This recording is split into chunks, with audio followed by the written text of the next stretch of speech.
Anggita, Hadir. Mutia, Hadir. Saskia, hadir. Pasti, hadir. Lilis, Hadir, Bu. Fitra, Hadir, Bu. baik hadir semua ya. Alhamdulillah. Masih semangat?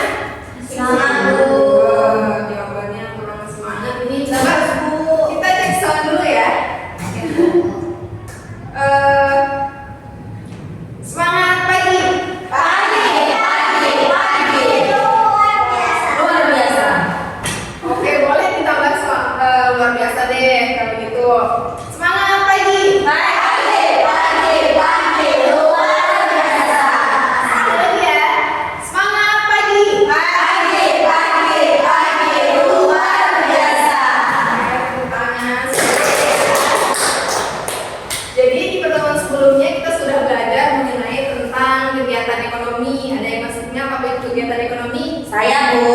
Apa itu kegiatan ekonomi? Kegiatan ekonomi itu adalah segala aktivitas yang terkait dengan produksi, distribusi, dan konsumsi, Bu. Ya, betul, masih ingat ya. Ada berapa kegiatan ekonomi? Siapa yang bisa jawab? Apa itu pasti? Ya, ada apa aja? Itu kegiatan produksi, distribusi, dan konsumsi. Oke, kalau untuk kegiatan produksi, ada yang tahu apa? Saya, Bu. Apa? Yaitu kegiatan untuk menghasilkan produk. Kalau untuk distribusi, Saya, Bu. Ya. Distribusi itu kegiatan untuk menyalurkan produknya, produk barangnya. kalau untuk Jasa. konsumsi, Ya, Bu. Konsumsi memakai barang Ibu. oke, betul semua pintar semua. Luar biasa, masih ingat materi sebelumnya. Oke, sekarang kita beralih ke materi selanjutnya pada pertemuan ini, yaitu materi mengenai tentang interaksi sosial. Ada quote lucu atau apa? Membangun cerita dengan saling bicara, aku, kau, dan dia. Oke. Sebelum masuk di materi, Ibu ada tujuan pembelajaran. Yang pertama, tujuan pembelajarannya adalah peserta didik dapat memahami pengertian interaksi sosial, syarat-syarat terjadinya interaksi sosial, dan bentuk-bentuk interaksi sosial. Kemudian, tujuan pembelajaran yang kedua, ada peserta didik dapat mengidentifikasi pengertian, syarat-syarat, dan bentuk-bentuk interaksi sosial dalam kehidupan sehari-hari. Kemudian ada pengertian interaksi sosial, ada yang bersedia membacakannya. Saya boleh, Bu. Oke, silakan Liz. Pengertian interaksi sosial. Interaksi sosial adalah proses hubungan timbal balik antara individu dengan individu, individu dengan kelompok, atau kelompok dengan kelompok yang terjadi dalam kehidupan sehari-hari. Ya, terima kasih ya Liz. Ya, jadi hubungan interaksi sosial adalah hubungan yang terjadi antara hubungan timbal balik yang terjadi antara individu dengan individu, individu dengan kelompok, ataupun kelompok dengan kelompok yang terjadi di kehidupan sehari-hari. Setiap harinya kita terjadi interaksi sosial ya. Iya. Karena kalau tidak ada interaksi sosial, rasanya akan menyulitkan kita untuk melakukan segala sesuatu. Contohnya seperti di pagi hari, misalkan kita ingin membeli nasi uduk. Kalau misalkan kita menggunakan bahasa isyarat hanya memberikan uang, penjual nasi uduknya bingung dong, apaan maksudnya gitu kan? Iya. Jadi harus ada interaksi seperti itu. Paham? Paham, Bu. Oke. Kemudian mengapa interaksi sosial penting? Kalian bisa membaca jawabannya. Pada hakikatnya manusia merupakan makhluk sosial. Kita tidak bisa hidup sendiri. Kita memerlukan bantuan orang lain. Dalam kehidupan kita membutuhkan campur tangan orang lain. Nah, dengan meminta campur tangan orang lain itu harus adanya interaksi sosial agar terjadi hubungan yang baik. Paham ya? Paham, Bu. Oke. Kemudian, sebelum memasuki syarat-syarat interaksi sosial, menurut kalian apakah dengan ibu berdiri di depan sini menjelaskan materi ini kepada kalian itu merupakan sebuah interaksi sosial? Ya. Ya, betul ya. Kemudian, apakah dengan Lilis pagi hari membeli sarapan, kemudian meminta kembalian itu merupakan sebuah interaksi sosial? Ya. Ya, betul. Itu merupakan sebuah interaksi sosial ya. Kenapa dikatakan seperti itu? Karena coba kita lihat bagaimana ada dua syarat yang terjadi dalam interaksi sosial. Yang pertama ada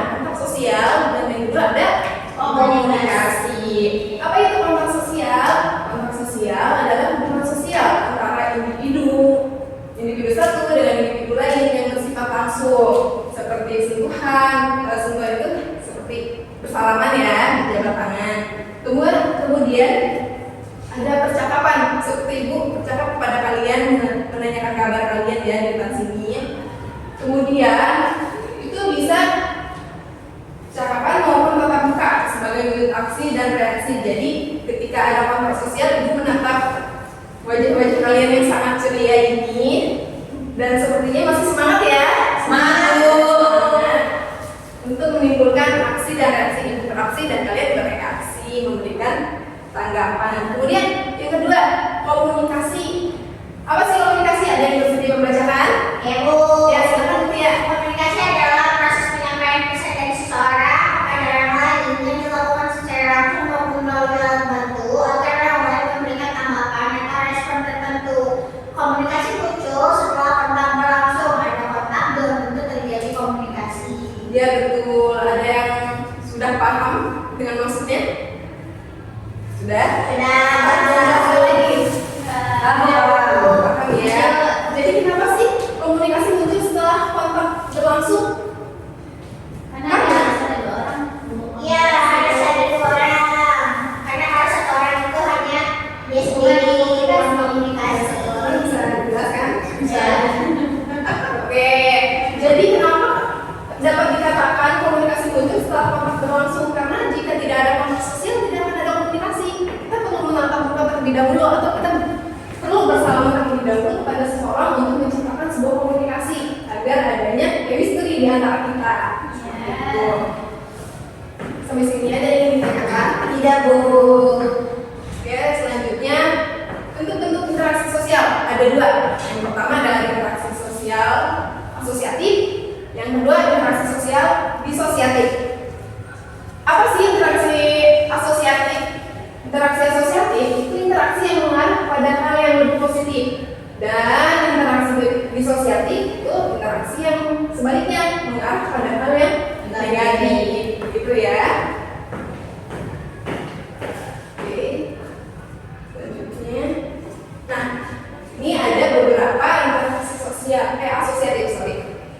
Yang pertama ada kerjasama, yang kedua ada akomodasi, yang ketiga ada asimilasi, yang keempat ada akulturasi. Ada yang bersedia membacanya? Untuk kerjasama? Kerjasama yaitu orang atau kelompok berusaha bersama untuk tujuan yang sama. Contohnya siswa bersama-sama membersihkan kelas sebelum ujian. Akomodasi adalah cara untuk menyelesaikan konflik agar tidak terjadi pertengkaran. Contohnya, dua anak yang berebut tempat duduk akhirnya sepakat untuk bergantian duduk di situ. Ya, boleh gantian. Terus? Asimilasi? Asimilasi adalah proses mencampurkan dua budaya menjadi satu budaya baru. Contohnya dalam satu kelas berasal dari banyak daerah dan menggunakan berbagai bahasa, namun di dalam kelas hanya akan menggunakan bahasa Indonesia. Ya, akulturasi ada yang bersedia? Ya, Bu. Akulturasi merupakan dua budaya bertemu, saling mempengaruhi, tapi tetap mempertahankan ciri masing-masing. Contohnya kayak ada rumah adat Betawi yang punya sentuhan arsitektur Tionghoa. Ya, kita sudah sama-sama membaca dan mendengar pengertian dari masing-masing bentuk interaksi asosiatif. Kerjasama, kenapa sih dibutuhkan kerjasama? Karena dalam membangun sebuah komunikasi kita harus ada kerjasama. Karena tidak bisa kerjasama hanya dilakukan oleh satu orang saja. Kalau hanya satu orang saja namanya bukan kerjasama, kerja individu. Kerjasama dilakukan untuk mencapai sebuah tujuan. Nah, dalam melakukan sebuah tujuan lalu adanya sebuah interaksi. Nah, ini merupakan sebuah interaksi yang positif ya. Kemudian ada akomodasi, cara untuk menyelesaikan konflik agar tidak terjadi pertengkaran. Kenapa begitu? Jadi ketika dalam menyelesaikan sebuah permasalahan akan ada interaksi akomodasi untuk mencapai sebuah kesepakatan ya. Contohnya kita berdamai. Misalkan ada Ikra dan Saskia memperebutkan satu tempat duduk bersama-sama, ingin duduk di depan, ingin memperhatikan lebih baik ya. Nah, akan tetapi kalian akhirnya menyetujui untuk hanya satu orang saja duduk di depan karena hanya ada satu kursi, gitu ya. Paham? Paham, Bu. Kemudian ada asimilasi, yaitu proses mencampurkan dua budaya menjadi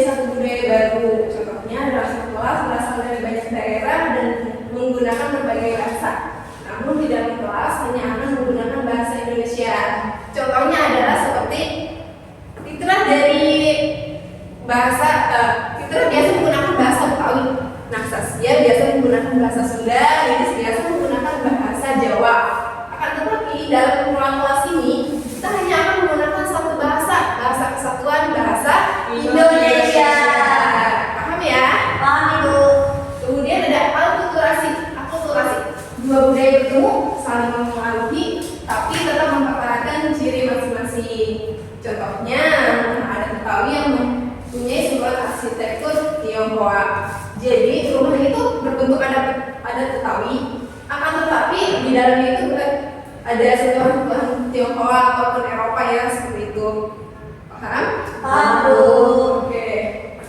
Selanjutnya, nah, interaksi disosiatif, dia mengarah kepada interaksi yang negatif. Betul, masih fokus ya Bu ya, semangat. Masih Bu. Oke. Yang pertama ada persaingan. Persaingan terjadi saat dua pihak atau lebih berusaha mendapatkan hal yang sama tanpa adanya bentrok langsung. Contohnya dua siswa bersaing menjadi juara kelas. Nah, misalkan Mutia dan Asti, di semester ini merupakan ujian yang ditunggu-tunggu karena kalian ingin memperoleh nilai yang memuaskan. Secara tidak langsung, Asti dan Mutia belajar di rumah untuk memperebutkan nilai terbaik di kelas. Nah, itu namanya persaingan sehat tanpa adanya bentrok. Seperti itu. Paham ini ya kan? Paham. Oke. Kemudian ada kontravensi, bentuk interaksi sosial yang berada di antara persaingan dan konflik. Biasanya ditandai dengan keraguan, penolakan terselubung, atau protes diam-diam. Contohnya, seseorang yang diam-diam tidak suka pada keputusan teman kelompoknya, tapi tidak mengungkapkan secara langsung. Misalkan ada tugas kelompok.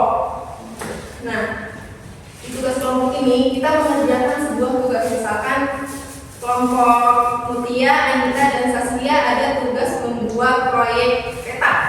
Akan tetapi ada kesalahpahaman dalam penggunaan warna. Di sisi lain, Anita tidak setuju kalau misalkan Pulau Sumatera menggunakan warna ungu, akan tetapi Saskia ingin menggunakan warna ungu. Nah, di situ menjadi sebuah, tapi secara diam-diam Saskia mengiyakan keinginan Andi. Itu merupakan sebuah kontravensi. Paham? Paham Ibu. Oke. Kemudian konflik terjadi ketika ada dua pihak saling menentang secara langsung karena perbedaan pendapat, tujuan, atau kepentingan. Contohnya, dua orang rumah tangga karena beda pendapat soal pembagian tugas. Sama halnya tadi ya, misalkan Saskia ingin menggunakan warna ungu, kemudian Anita ingin menggunakan warna kuning misalkan, tapi tidak setuju, akhirnya terjadi sebuah keributan atau konflik atau masalah. Itu. Kemudian pertentangan sosial langsung, yaitu bentuk konflik yang nyata terlihat, bisa berupa adu argumen, perkelahian, atau demonstrasi. Contohnya demo buruh yang menuntut kenaikan upah. Tidak hanya itu ya, ada banyak contoh sederhananya di dalam kelas ini. Contoh, kita berdebat mengenai mata pelajaran yang ada pendapat hal-hal yang tidak kita setujui. Kemudian perkelahian, banyak terjadi perkelahian ya di kelas. Oke. Atau demonstrasi. Selanjutnya, oke, di sini Ibu ada beberapa susunan gambar. Kalian menyusun gambar ini sesuai dengan urutan permasalahan awal yang terjadi. Di sini akan ada LKPD, kemudian nanti diisi LKPD-nya, nanti kalian diisi. Dari gambar ini apa saja? Nah, dari gambar ini, di gambar ini ada sebuah bentuk interaksi. Kalian analisis apa saja, apakah di dalam gambar ini terdapat syarat interaksi sosial, kemudian apa bentuk interaksi sosial yang terjadi, kemudian jenis interaksi sosial apa yang terjadi. Paham? Bagi LKPD-nya, silahkan disusun interaksinya ya. Untuk yang betul akan diberikan tambahan nilai plus 10. Silahkan disusun, kemudian setelah itu dipublikasikan.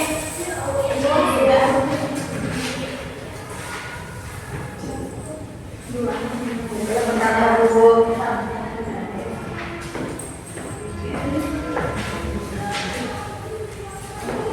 Susun ya.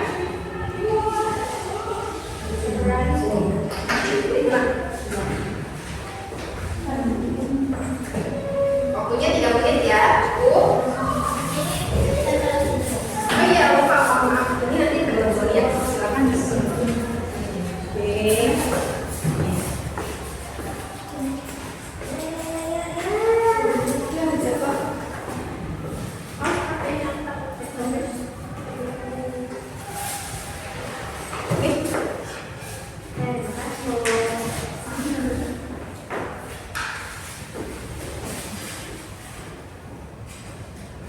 Ya, jatuh. Sudah selesai. Selesai, Pak. Cepat sekali. Sekarang kalau sudah selesai, silakan presentasikan. Ya, itu saya pesan dulu.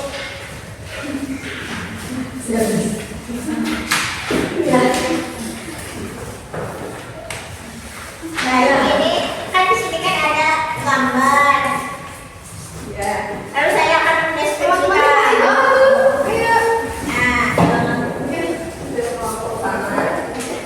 Nah, di sini ada yang pertama itu ada dua anak memperebutkan bola. Terjadi kontak sosial. Yang pertama, kemudian ada komunikasi. Bentuk interaksi sosialnya itu seperti perselisihan karena perbedaan kepentingan. Nah, jenis interaksi sosial itu negatif karena menimbulkan ketegangan dan pertentangan. Kemudian yang kedua itu ada seseorang menjadi penengah.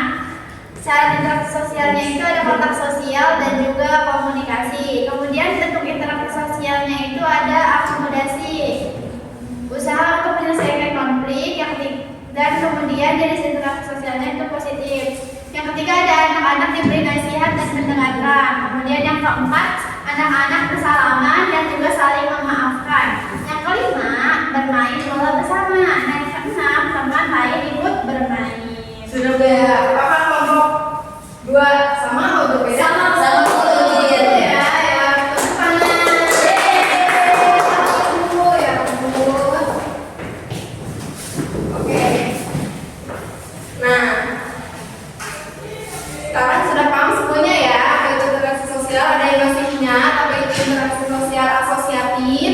Interaksi sosial yang bersifat positif. Ya. Adanya kerjasama, kolaborasi, asimilasi sama akulturasi. Betul, pintar sekali. Kemudian interaksi disosiatif. Interaksi yang bersifat negatif, contohnya konflik, Persaingan, kontroversi, konflik, sama pertentangan sosial langsung. Oke, sudah paham semuanya ya. Kalau sudah paham semuanya, ayo diri. Tapi sebelumnya ada yang bisa menyimpulkan? Bu. Oke, silakan Anita. Interaksi sosial adalah hubungan timbal balik antara individu dengan kelompok individu atau kelompok yang terjadi di kehidupan sehari-hari. Interaksi sosial dapat berupa interaksi yang mengarah pada hal positif atau asosiatif ataupun negatif, yang disebut juga disosiatif. Iya, betul. Saya ikut tambahkan ya, bahwa interaksi sosial adalah hubungan atau kontak antara dua orang atau lebih yang saling mempengaruhi. Ini adalah dasar dari terbentuknya kehidupan masyarakat. Interaksi bisa bersifat positif, asosiatif, seperti bersama dan gotong royong, atau negatif, disosiatif, seperti persaingan dan konflik. Tanpa interaksi sosial, manusia tidak bisa hidup dan berkembang karena manusia adalah makhluk sosial yang saling membutuhkan. Untuk tugasnya minggu depan silakan buat naskah atau teks interaksi